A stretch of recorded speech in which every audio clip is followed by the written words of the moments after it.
ନା ଆଉ ନା ଯା ମନଟା ସରଲ ବଣି ଭଳିଆ ନରମ ମୁଁ ତାରି ଘରକୁ ଯାଏ ସରଲ ବଣି ଚୋରି କରିବା ପାଇଁ। ଆଜି ଭଜନ ମଞ୍ଚ କାର୍ଯ୍ୟକ୍ରମରେ ପ୍ରମାଣିତ ହେଉଛି ଯେ ସମସ୍ତେ ଆମେ ଭଜନ ପ୍ରିୟ।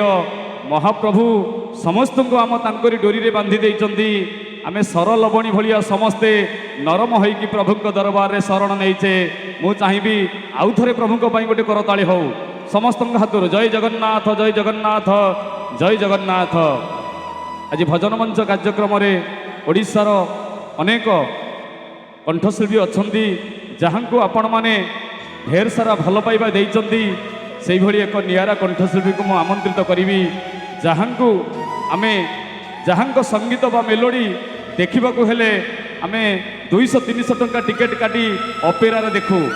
ଆଜି ସେ ଅଛନ୍ତି ଖୋଲା ମଞ୍ଚରେ ଜଲିଉଡ୍ ଇଣ୍ଡଷ୍ଟ୍ରିଜରେ ପପୁଲାର ହୋଇଥିବା ଲୋକପ୍ରିୟ କଣ୍ଠଶିଳ୍ପୀ ଭୁବନ କୁମାର, ଯିଏକି ଓଡ଼ିଶାର ଜଣେ ଉଚ୍ଚକୋଟୀର କଳାକାର। ଅନେକ ୟୁଟ୍ୟୁବ୍ ମାଧ୍ୟମରେ ସଙ୍ଗୀତ ପରିବେଷଣ କରିଛନ୍ତି ଏବଂ ଜଲିଉଡ୍ ଇଣ୍ଡଷ୍ଟ୍ରିରେ ସେ ପପୁଲାର ହୋଇଥିବା କଣ୍ଠଶିଳ୍ପୀ ଆଜି ଶ୍ରଦ୍ଧା ସଙ୍ଗୀତ ଭଜନ ପରିବାର ତରଫରୁ ଆମ ଗ୍ରହଣରେ ଉପସ୍ଥିତ ଅଛନ୍ତି। ତାଙ୍କରି କଣ୍ଠରୁ ଗୋଟେ ସୁନ୍ଦର ସୁନ୍ଦର ସଙ୍ଗୀତ ଆମେ ଶ୍ରବଣ କରିବା। ଜୟ ଜଗନ୍ନାଥ, ଜୟ ଜଗନ୍ନାଥ, ଜୟ ମା ବିରଜା। ଓଡ଼ିଶାର ସୁନାମଧନ୍ୟ କଣ୍ଠଶିଳ୍ପୀ ଭୁବନ କୁମାର।